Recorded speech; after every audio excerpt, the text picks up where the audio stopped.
Assalamualaikum warahmatullahi wabarakatuh. Perkenalkan, nama saya Muhammad Akbar Mansur, NIM 220205501013, jurusan Pendidikan Teknik Elektronika, Fakultas Teknik Universitas Negeri Makassar, angkatan 2022. Pada kesempatan kali ini, saya akan mempresentasikan tugas akhir semester saya dalam mata kuliah Teknik Kendali dengan dosen pengampu Ganggang Canggih SPD MPD. Baiklah, ada 8 materi inti yang akan saya jelaskan pada kesempatan kali ini. Yang pertama, sistem kendali. Yang kedua, feedback control. Yang ketiga, analisis respon waktu. Yang keempat, sensor dan transducer. Yang kelima, embedded system. Yang keenam, artificial intelligence. Yang ketujuh, computer numerically controlled. Yang kedelapan, programmable logic controllers. Materi yang pertama yaitu sistem kendali. Apa itu sistem kendali? Sistem kendali adalah suatu sistem yang dirancang untuk mengontrol perilaku suatu sistem dinamis. Tujuannya untuk memastikan bahwa sistem tersebut beroperasi sesuai dengan keinginan atau spesifikasi yang telah ditentukan. Sistem kendali sendiri dapat diklasifikasikan ke dalam dua kategori. Yang pertama yaitu sistem control loop terbuka atau open loop control system dan sistem control loop tertutup atau closed loop control system. Komponen sistem kendali itu sendiri terdiri atas sensor, controller, sistem, aktuator, dan umpan balik. Materi yang kedua yaitu feedback control. Definisi dari feedback control atau kendali umpan balik adalah pendekatan dalam sistem kendali di mana informasi tentang keluaran sistem digunakan kembali untuk mengoreksi dan mengatur masukan. Tujuannya yaitu untuk menghasilkan respons yang diinginkan dan meminimalkan kesalahan antara hasil yang diukur dan nilai yang diinginkan. Prinsip kerja kendali umpan balik. 1. Sensing atau pengukuran. Mengukur keluaran aktual sistem. Yang kedua, referensi. Nilai yang diukur dibandingkan dengan nilai yang diinginkan atau set point. 3. Perbandingan. Kesalahan antara nilai diukur dan nilai diinginkan dihitung. Yang keempat, keputusan. Controller dapat keputusan berdasarkan kesalahan dan menghasilkan sinyal kontrol. 5. Aksi. Sinyal kontrol diterapkan ke sistem melalui aktuator. 6. Umpan balik atau feedback. Proses berulang di mana keluaran sistem terus diukur dan diumpan balik ke controller. Materi yang ketiga, analisis respon waktu. Pengertian respon waktu sendiri yaitu analisis respon waktu adalah suatu pendekatan untuk mengukur dan memahami bagaimana suatu sistem atau proses merespon terhadap perubahan atau simulus dalam rentang waktu tertentu. Tujuan analisis respon waktu yaitu mengukur efisiensi sistem, mendeteksi masalah atau anomali, perencanaan dan pengelolaan kinerja, optimasi proses. Respon waktu sistem kendali terdiri dari respon transient dan steady state. Respon transient adalah respon sistem yang berlangsung dari keadaan awal sampai keadaan akhir.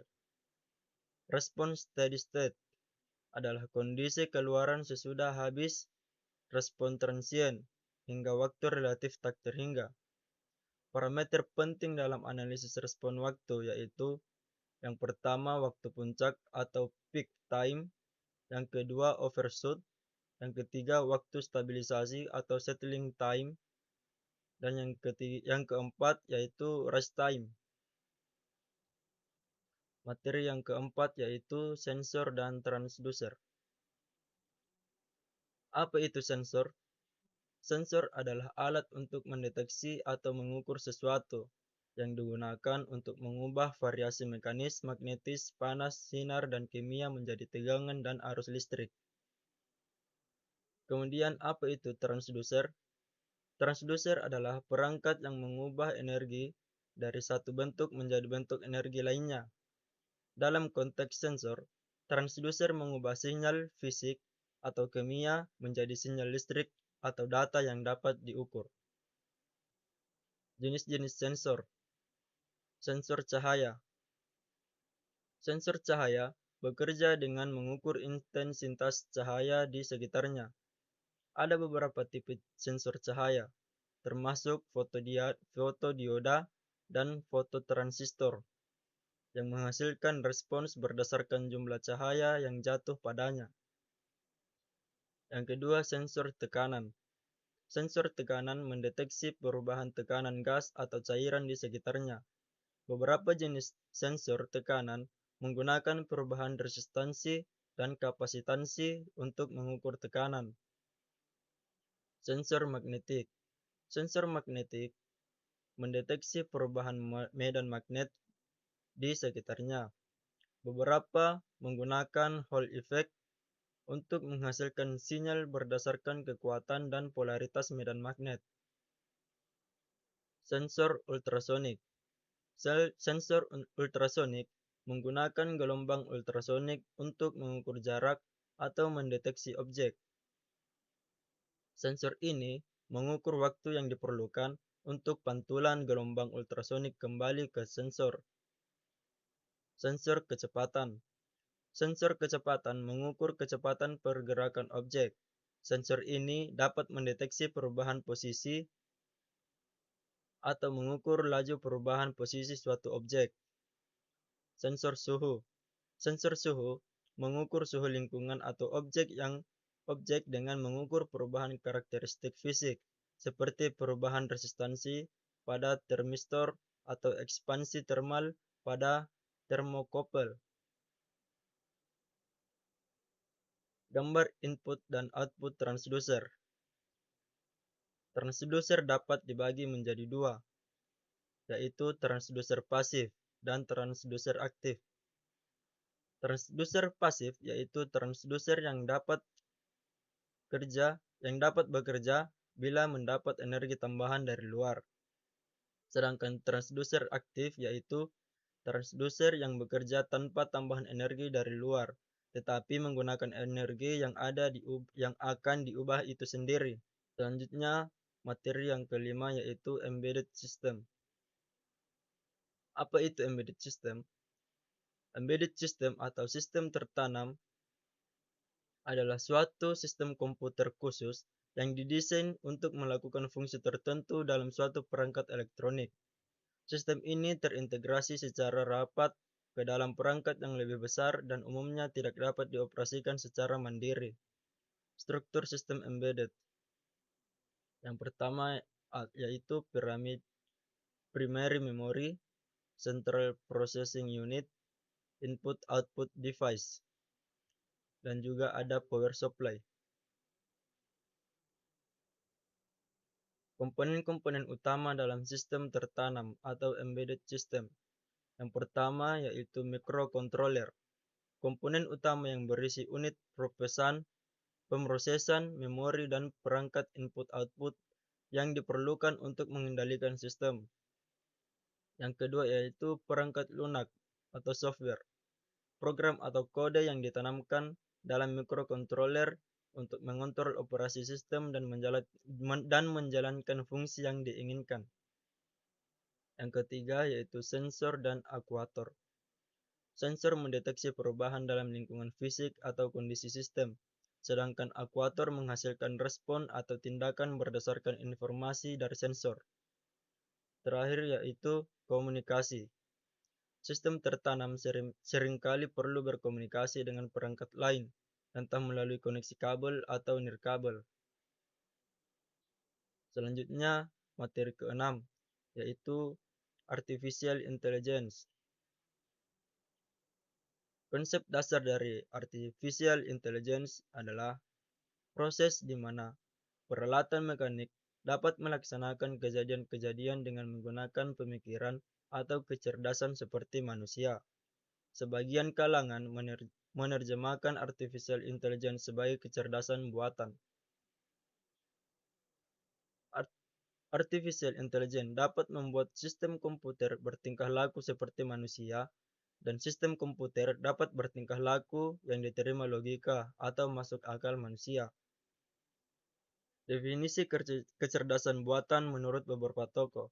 Yang pertama, H.A. Simon, tahun 1987, yang mengatakan bahwa kecerdasan buatan atau artificial intelligence merupakan kawasan penelitian, aplikasi, dan instruksi yang terkait dengan pemrograman komputer untuk melakukan suatu hal yang dalam pandangan manusia adalah cerdas.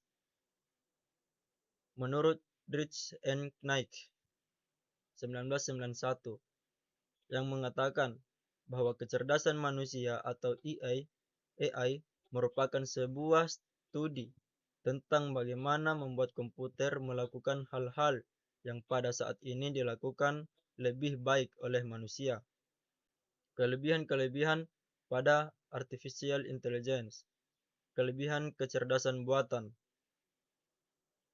Lebih bersifat permanen, lebih mudah diduplikasikan serta disebarkan.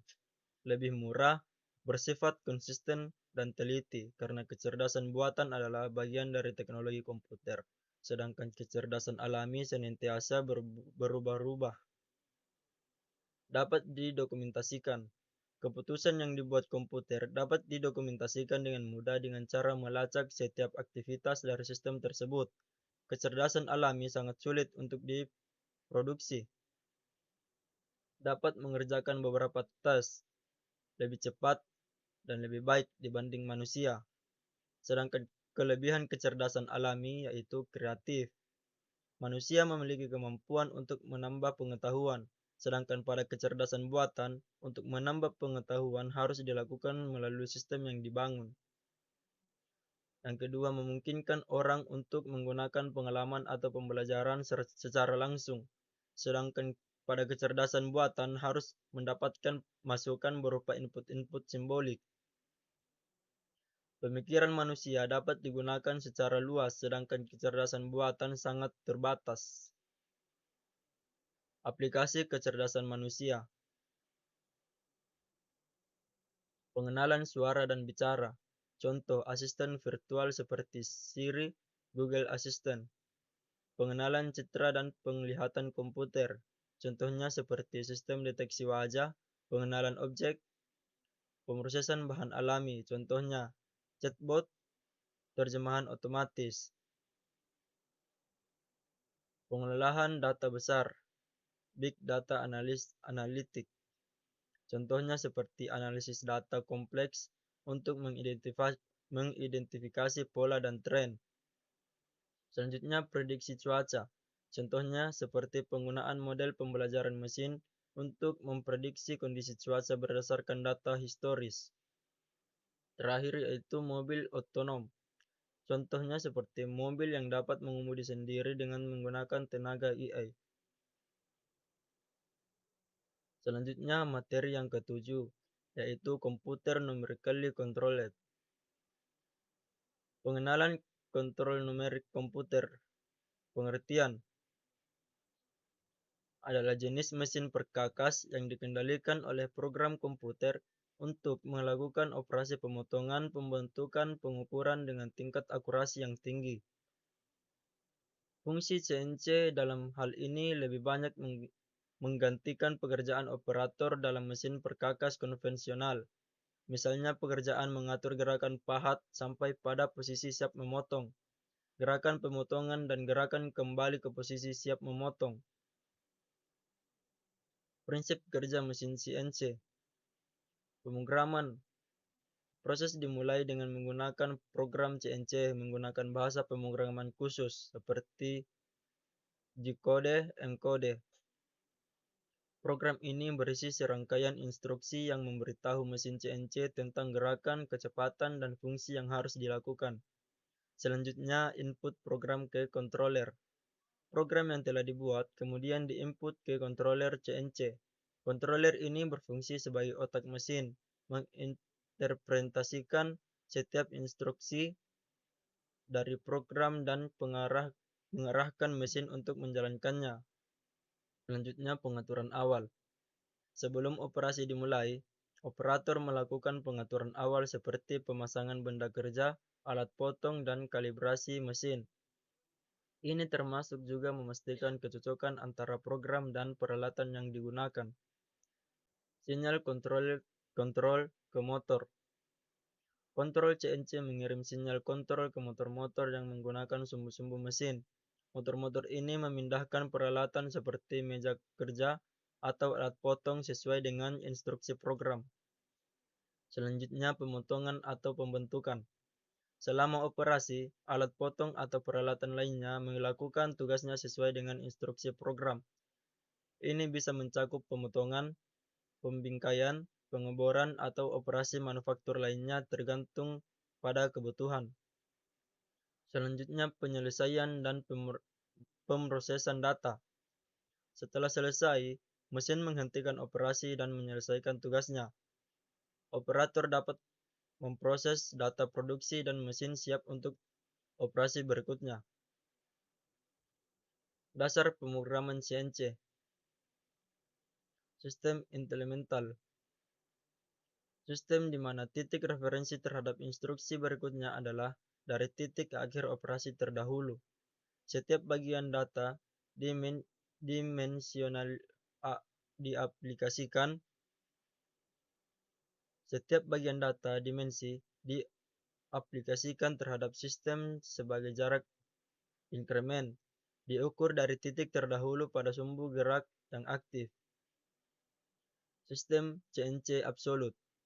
Sistem di mana titik referensi terhadap instruksi berikutnya adalah dari titik akhir operasi terdahulu. Setiap bagian data dimensional diaplikasikan terhadap sistem sebagai jarak inkremen, diukur dari titik terdahulu pada sumbu gerak yang aktif. Bahasa pemrograman, di mana mesin perkakas CNC terdapat perangkat komputer yang disebut dengan Machine Control Unit atau MCU. MCU ini berfungsi menerjemahkan bahasa kode ke dalam bentuk gerakan persumbuan sesuai bentuk benda kerja. Kode-kode bahasa dalam mesin perkakas CNC dikenal dengan kode G dan M, di mana kode-kode tersebut sudah distandar oleh ICO. Materi yang terakhir, yaitu materi yang ke-8, Programmable Logic Controller. Apa itu PLC? PLC adalah sistem kontrol otomatis yang digunakan dalam industri untuk mengoptimalisasikan proses dan mesin. PLC dirancang untuk menggantikan logika kontrol kabel dan relay dengan kontrol berbasis perangkat keras dan perangkat lunak yang dapat diprogramkan. Sejarah singkat PLC. Konsep PLC pertama kali diperkenalkan pada tahun 1968 sebagai solusi untuk mengatasi keterbatasan sistem kontrol kabel dan relay dalam industri. Prinsip kerja PLC, Input-Output atau I/O. PLC menerima sinyal input dari berbagai sensor dan perangkat di lapangan seperti saklar, sensor suhu, atau tombol tekan. Sinyal ini diolah oleh PLC untuk menghasilkan sinyal output yang mengendalikan peralatan di lapangan seperti motor, solenoid, dan atau lampu. Programmable Memory. PLC memiliki memori yang dapat diprogram, yang berisi serangkaian instruksi logika yang ditulis oleh pengguna. Program ini menentukan bagaimana PLC akan merespons terhadap setiap kombinasi input.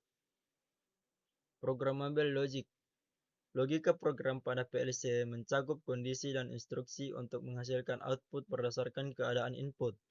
Ini mirip dengan logika Boolean dengan dengan pernyataan if and or dan sebagainya.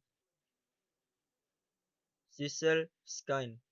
PLC beroperasi dalam siklus pemindaian scan sisel,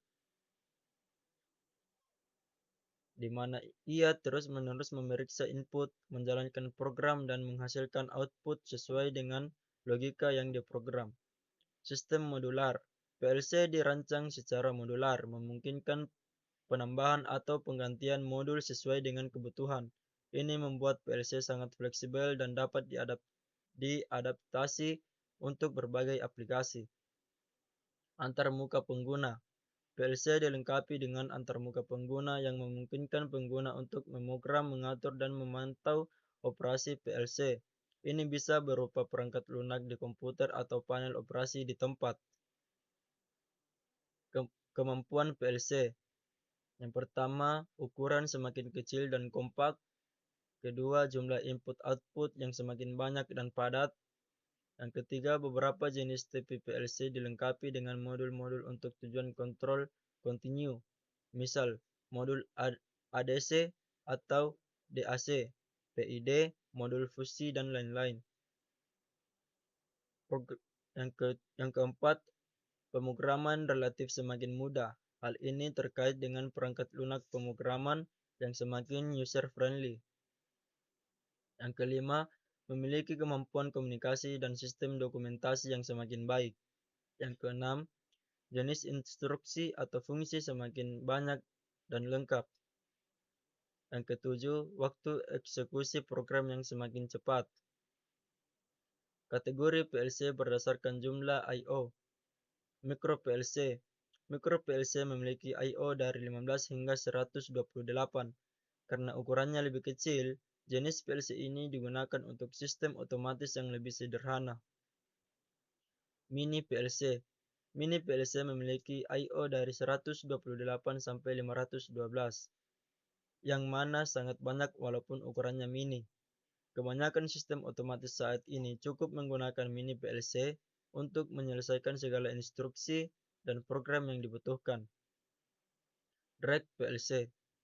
Dan yang terakhir memiliki jumlah kurang dari 151, kurang dari 15 I/O. Jenis PLC ini biasa digunakan jika mesin tidak boleh jauh dari PLC demi keamanan atau reaksi yang cepat. Nah, demikianlah tadi presentasi yang saya bawakan dalam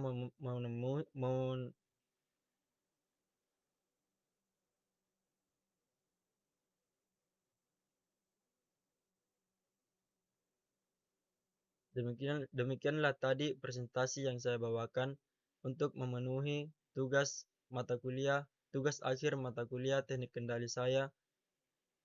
Lebih dan kurangnya mohon dimaafkan, dan saya akhiri dengan ucapan Assalamualaikum warahmatullahi wabarakatuh.